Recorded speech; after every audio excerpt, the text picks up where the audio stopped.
চারিদিকে শুধু অথই পানি, ডুবে গেছে ঘরবাড়ি, রাস্তাঘাট। এমন ভয়াবহ পরিস্থিতিতেও বুকের মধ্যে ঘুমন্ত এক শিশুকে আগলে বুক সমান পানি ভেঙে এগিয়ে যাচ্ছেন উদ্ধারকর্মীরা। কয়েক সেকেন্ডের এই আবেগঘন ভিডিও সামাজিক যোগাযোগ মাধ্যমে ছড়িয়ে পড়তেই প্রশংসায় ভাসছেন তারা। ভাইরাল হওয়া ভিডিওটি ভারতের আসাম রাজ্যের সাম্প্রতিক বন্যা পরিস্থিতির বলে জানা গেছে। এতে দেখা যায় লাইফ জ্যাকেট পরিহিত উদ্ধারকর্মীরা কাদাময় বন্যার পানির মধ্য দিয়ে অত্যন্ত সতর্কতার সঙ্গে একটি ঘুমন্ত শিশুকে বহন করছেন। শিশুটিকে গোলাপি কাপড়ে জড়িয়ে রাখা হয়েছে। পরে তাকে নিরাপদে একটি উদ্ধার নৌকায় তুলে দেওয়া হয়।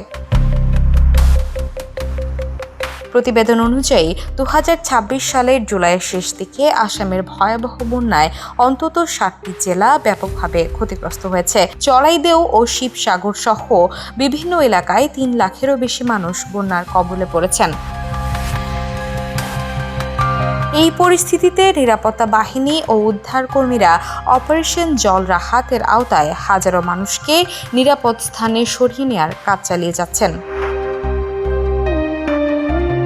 ভিডিওটি প্রকাশের পর সামাজিক যোগাযোগ মাধ্যমে উদ্ধারকর্মীদের সাহস ও মানবিকতার ভূয়সী প্রশংসা করছেন নেটিজেনরা। অনেকেই মন্তব্য করেছেন, নিজের জীবনের ঝুঁকি নিয়ে অন্যের জীবন বাঁচানোর এমন দৃশ্য সত্যিই অনুপ্রেরণাদায়ক। প্রাকৃতিক দুর্যোগের ভয়াবহতার মাঝেও মানবতা, দায়িত্ববোধ এবং সাহসিকতার এই মুহূর্তটি লাখো মানুষের হৃদয় ছুঁয়ে গেছে।